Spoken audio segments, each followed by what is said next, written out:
नमस्ते। आप सभी को पिक्स फॉर टुडे इस चैनल में पाते हुए हमें काफी आनंद हो रहा है।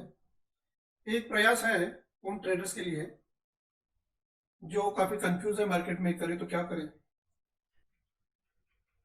हम आगे बढ़ने से पहले ये जरूर बताना चाहेंगे कि ये प्रयास सिर्फ इंटरटेनमेंट और एजुकेशन पर्पस के लिए है। इसमें आपको जो भी लॉसेस होते हैं तो उसके लिए कृपया इस चैनल को जिम्मेदार मत ठहराइए। आगे बढ़ते हैं। हमने ये जो प्रयास किया है वो इसलिए है कि हमें स्टॉक ऑप्शन में कुछ चीजें जरूरी लगी आपसे शेयर करने के लिए। तो हमने स्टॉक ऑप्शन में बाइंग की कुछ आइडियाज क्रिएट की है और वो आपसे शेयर करना चाहते हैं। उन आइडियाज को एग्जीक्यूट करने से पहले आपको कुछ रूल्स भी फॉलो करने पड़ेंगे।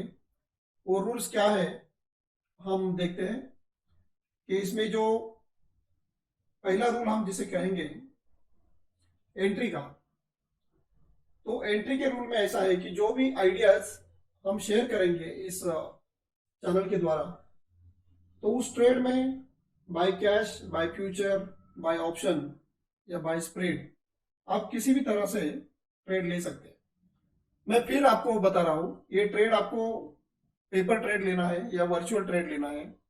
एक्चुअल ट्रेड करने के लिए आप अपने फाइनेंशियल एडवाइजर से बात कर सकते हैं या अपनी स्टडी कर कर उसमें ट्रेड ले सकते हैं। तो मैंने जैसे कि कहा कि आप बाय कैश, बाय फ्यूचर और बाय ऑप्शन किसी भी तरह का ट्रेड ले सकते हैं। लेकिन मैं इस चैनल में जो आपको दिखाने जा रहा हूं वो प्योरली ऑप्शन बाइंग का ट्रेड है और उसके द्वारा ही हम ट्रेड करेंगे लाइव मार्केट में। ये ट्रेड लेते समय दो तीन बातों का ध्यान रखना है। पहली बात ऐसी है कि हम ऑप्शन बाय अगर करके चलेंगे तो उसमें कम से कम 3 पोजीशन आपको लेनी पड़ेगी। मतलब जो भी ऑप्शन हम इसमें दिखाने जा रहे हैं जिस भी स्टॉक के लिए, उसमें कम से कम 3 पोजीशन हमें लेनी पड़ेगी। और ये 3 पोजीशन लेते समय हमें इस बात का ध्यान रखना है कि हमारा जो एंटायर कैपिटल है उस कैपिटल का 20% से ज्यादा उसमें नहीं यूज करना है। मान लो कि हमारे पास 5 लाख का कैपिटल है, तो ये कोई भी एक ट्रेड में हम 1 लाख से ज्यादा रकम उसमें नहीं लगाएंगे। दूसरा जो कंडीशन है वो ऐसा है कि जो हम ऑप्शन सिलेक्ट करेंगे वो एटीएम का होगा, मतलब एट द मनी का ऑप्शन हम सिलेक्ट करेंगे। और ऑप्शन बाइंग में एंट्री करते समय हमें इस बात का ध्यान रखना होगा कि उसमें स्लिपेजेस ना हो। अब ये स्लिपेजेस क्या होते हैं वो थोड़ा हम दिखाना चाहेंगे आपको। जैसे कि अभी हम कोई ऑप्शन लेने जा रहे हैं, आप देखेंगे यहाँ पर कि बीड प्राइस और ऑफर प्राइस, तो ये बायर ₹4.15 में लेने के लिए तैयार है और आप अगर खरीदना चाहो तो वही ऑप्शन आपको ₹4.80 देके खरीदना है। तो अब ये मार्केट क्लोज की पोजीशन है, हो सकता है जब मार्केट लाइव हो तो इसमें का जो डिफरेंस है जो अभी यहाँ पे हमें 65 पैसे का दिख रहा है वो शायद कम हो या ज्यादा भी हो। लेकिन बाय करते समय हमें अब यहाँ पे देखिए इस ऑप्शन में तो ₹7.10 और ₹9.80, इसमें तो और भी ज्यादा डिफरेंस है। तो हम ये मार्केट करके ऑर्डर नहीं डाल सकते। इसमें मार्केट कर ऑर्डर डालेंगे तो हमें काफी स्लिपेजेस आएंगे ऑर्डर एग्जीक्यूट करते समय ही। तो इसलिए हमें इस बात का ध्यान रखना है कि हमारे स्लिपेजेस ना बढ़े।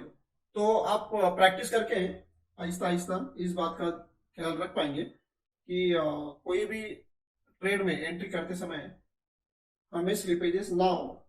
एक एक्चुअल प्राइस के ऊपर, जो वो रीजनेबल प्राइस जिसे कहेंगे, वो रीजनेबल प्राइस के ऊपर हम अपना ट्रेड एग्जीक्यूट कर पाएंगे। ये तो एंट्री के रूल्स हो गए। अभी एंट्री जब हम करेंगे तो उसके साथ साथ पहले हमें ध्यान रखना है एग्जिट का, और वो भी स्टॉप लॉस का। तो पहले हम स्टॉप लॉस के क्या रूल्स फॉलो करने हैं वो देखते हैं। और वो मेंटर ने जो चार्ट के ऊपर जो पोजीशन बताई है, एक पर्टिकुलर ट्रेड में हमें जाना है, तो एज्यूम कर लो कि हमें बेरिश हमने पोजीशन बनाई है। जैसे कि हमें यहाँ पे लगता है इस चार्ट में कि हमारी पोजीशन बेरिश है और मान लो कि इस स्टॉक के ऊपर चला गया, तो ये हमारा स्टॉप लॉस का लेवल होगा। ये जो रेजिस्टेंस है यही हमारा स्टॉप लॉस का लेवल होगा।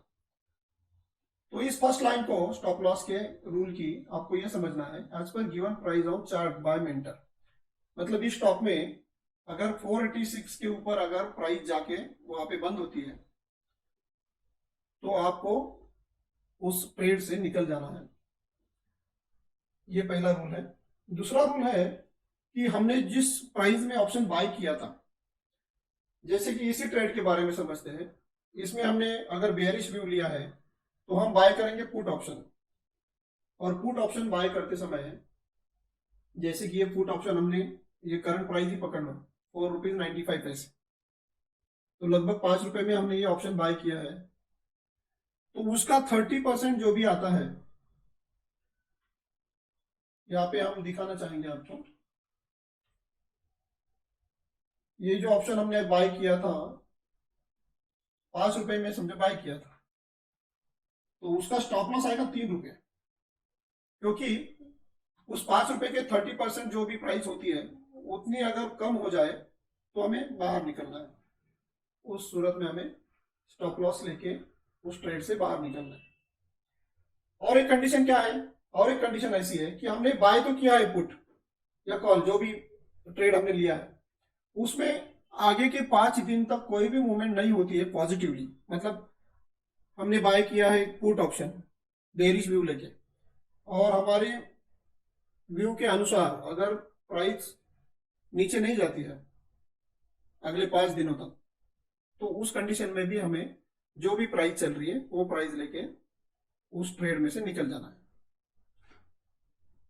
इसमें और एक कंडीशन है कि जैसे हमने 3 लॉट लिए थे और मान लो कि हमारी प्राइस उस स्थिति में बेयरिश अगर व्यू है तो बेयरिश की तरफ हमारी प्राइस जा रही है, उसमें हमारा फर्स्ट टारगेट आ गया, उसमें हमने वो आगे चल के बात करेंगे टारगेट के बारे में।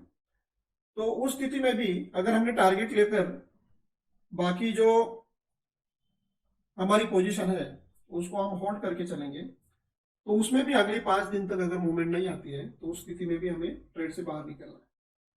स्टॉप लॉस लेते समय भी हमें इस बात का ध्यान रखना है कि हमारे स्लिपेजेस नहीं बढ़ने चाहिए। जैसे मैंने पहले रूल में बताया था एंट्री के कि स्लिपेजेस ना हो एंट्री करते समय, वैसे ही स्टॉप लॉस लेते समय भी स्लिपेजेस ना हो, इस बात का ख्याल रखकर हमें ऑर्डर डालनी है। ऑप्शन ट्रेड करते समय एक बात आप ध्यान में रखिए कि मार्केट ऑर्डर करके कोई भी ट्रेड हम नहीं करेंगे, क्योंकि ऑप्शन में और ज्यादा करके स्टॉक ऑप्शन में मार्केट ऑर्डर करके आप अगर ट्रेड डालते हैं तो उसमें स्लिपेजेस होने की ज्यादा संभावनाएं होती है। ये keep max 3% SL on capital और फ्यूचर ट्रेड। अगर आप ऑप्शन में ट्रेड करना नहीं चाहते हैं, आप फ्यूचर में ट्रेड करना चाहते हैं, तो वहां पर आप आपका एंटायर कैपिटल का मैक्सिमम 3% का जो भी एसएल होगा वो आप एसएल करके रख सकते हैं। अब हम आगे बढ़ते हैं टारगेट के लिए। जो भी टारगेट्स के रूल है वो क्या कहते हैं, देखिए मैंने जैसे बताया कि स्टॉप लॉस का कोई रूल है, वैसे टारगेट का भी रूल है चार्ट के ऊपर। उसी स्टॉक में जाएंगे हम। जैसे कि हमने इस स्टॉक में बताया था कि यहाँ पे अगर ये रेजिस्टेंस तोड़ता है ऊपर का, हमने बेरिश में लिया है लेकिन मार्केट बुलिश हो गया, ये रेजिस्टेंस तोड़ दिया तो हम स्टॉप लॉस लेके बाहर निकलेंगे। वैसे ही अगर ये हमारी व्यू की तरफ मार्केट बढ़ता है तो हमने यहाँ पर जैसे कि ये सपोर्ट की रेंज बनाई है, तो अब देखिए मार्केट का प्राइस अभी है 479 और सपोर्ट का रेंज है 427 से 399। तो प्राइस अगर इस लेवल तक आती है नीचे तो हमें अच्छा खासा प्रॉफिट मिलने की संभावना है। तो यहां तक आते आते हमें जो भी प्रॉफिट मिलेगा वो हमें ग्रैब करना है और वहां पर ही हमें अपना टारगेट मिल गया ऐसे समझ के कुछ पोजीशन हमें बुक करनी है। तो ये वही रूल है, as per given price on chart by mentor. तो इस बात का भी हम ख्याल रखेंगे कि जो भी चार्ट पर लेवल दिए गए हैं उस लेवल तक हमें अपना टारगेट रखना है। दूसरा एक रूल है, जैसे कि अगर टारगेट की तरफ हमारी पोजीशन जाने लगी तो आगे चल के डिटेल में उसके बारे में चर्चा करेंगे, लेकिन हमें एक एवरेज रिस्क टू रिवार्ड रखना है 1:2, मतलब हम 1 रुपए का अगर एसएल रखते हैं तो हमें कम से कम 2 रुपए का रिस्क रखना चाहिए पूरी पोजीशन के लिए। तो उसको हम कैसे डिवाइड करेंगे, वो एक्चुअल ट्रेड लेते समय हम उसके बारे में और चिंता करेंगे और चिंतन करेंगे। अगर जैसे कि मैंने कहा हम 3 पोजीशन लेंगे, कम से कम 3 पोजीशन लेंगे किसी भी स्टॉक में, मतलब 3 लॉट की 1 पोजीशन हमारी रहेगी कम से कम। तो उसमें से जब हमारा टारगेट फर्स्ट आता है तो हम फर्स्ट टारगेट में अपना प्रॉफिट बुक करेंगे, और फर्दर आगे के जो टारगेट्स है 1 लॉट हम बुक करने के बाद बचे हुए जो 2 लॉट है उसका जो एसएल है वो कॉस्ट टू कॉस्ट हम लाएंगे। तो ये जो तीसरी कंडीशन है, keep cost to cost SL for remain position, मतलब हम 3 में से 1 पोजीशन जब बुक करेंगे प्रॉफिट, उसके बाद बाकी की जो बची हुई 2 पोजीशन है, 2 लॉट है, उसको हम एसएल उसका कॉस्ट टू कॉस्ट, मतलब जिस प्राइस में हमने बाय किया था उस प्राइस पर लाएंगे। और उसके बाद जब हमारा सेकंड टारगेट आता है तो सेकंड टारगेट लेने के बाद हमारी जो बची हुई 1 पोजीशन है उसको हम फर्स्ट टारगेट का जो स्टॉप लॉस लगा के उसको ट्रेल करेंगे। जैसे जैसे बची हुई हमारी जो 1 पोजीशन है तीसरी, वो आगे बढ़ते रहेगी तो उसको हम उसी प्रोपोर्शनेटली ट्रेलिंग स्टॉप लॉस लगाते हुए उसको होल्ड करके रखेंगे। इसमें एक चीज आपको ध्यान में रखनी है कि किसी भी स्टॉक्स में हमें पहले अपनी पोजीशन प्रोटेक्ट करनी है, और जो बचा हुआ पोजीशन है उसको आगे ट्रेल करते रहना है, क्योंकि ऐसा हो सकता है कि किसी स्टॉक में हमें, जैसे कि हमारी अपेक्षा कम से कम 1:2 हमें रिवार्ड मिलना चाहिए, लेकिन हो सकता है कोई स्टॉक हमें इतना अच्छा रिवार्ड देके जाए तो 1:5 1:10 भी हमें उसमें से हासिल कर पाएंगे। इसीलिए एक रिमेनिंग पोजीशन जो है 3 लॉट में से 1 लॉट जो है उसको हम ट्रेलिंग स्टॉप लॉस करते हुए आगे बढ़ाते लेके जाएंगे। हम अपने जो भी ट्रेड्स है उसके लिए ऐसा एक ट्रेड प्लान करेंगे जो हम आगे चल के आपको बताने वाले हैं, और इस ट्रेड प्लान के अनुसार ही हमें अपने ट्रेड को आगे बढ़ाना है। और एक चीज हमें करनी है वो है ट्रेड लॉग। हम जो भी ट्रेड लेंगे उसका एक रिकॉर्ड रखेंगे, जैसे कि trade number, name of stock, entry हमने कब की वो डेट, और हमने पूरा एंटायर ट्रेड में से हम जब बाहर निकले वो डेट डालना है, प्रॉफिट हुआ लॉस हुआ वो डालना है ट्रेड लॉग में। और हमने ये प्रॉफिट और लॉस कैसे हुआ उसका एक छोटा सा रिमार्क यहाँ पे लिखना है, जैसे कि अब हमें लॉस हुआ है तो क्यों हुआ है, क्योंकि 5 दिन होल्ड करने के बाद हम उस ट्रेड में से निकले हैं, तो हमें उस ट्रेड में क्या प्रॉफिट हुआ है लॉस हुआ है, उस लॉस का कारण क्या है, क्योंकि हमारा स्टॉप लॉस हिट हो गया, हमारा टारगेट 1 2 3 जो भी आया है उसके द्वारा हम एग्जिट किए हैं। तो जो भी प्रॉफिट एंड लॉस की स्थिति रहेगी वो हमें इस रिमार्क में लिखनी है। तो ये कुछ कंडीशंस आपके सामने रखते हुए हमने हमारा सफर शुरू करने की कोशिश की है। आपको आगे जो वीडियो मिलेंगे उसमें एक्चुअल ट्रेड रहेंगे, आप देख सकते हैं, और उस ट्रेड के द्वारा ये देख सकते हैं कि हमारा जो आकलन है वो सही दिशा में है या नहीं।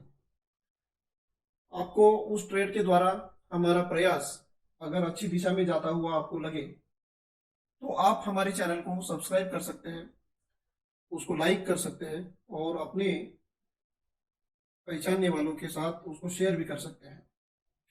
हम आपके साथ इस वीडियो का यहीं पर अंत करना चाहते हैं, और जो भी ट्रेड है इसके आगे के वीडियो में आपको मिलेंगे ये आपको सूचित करना चाहते हैं।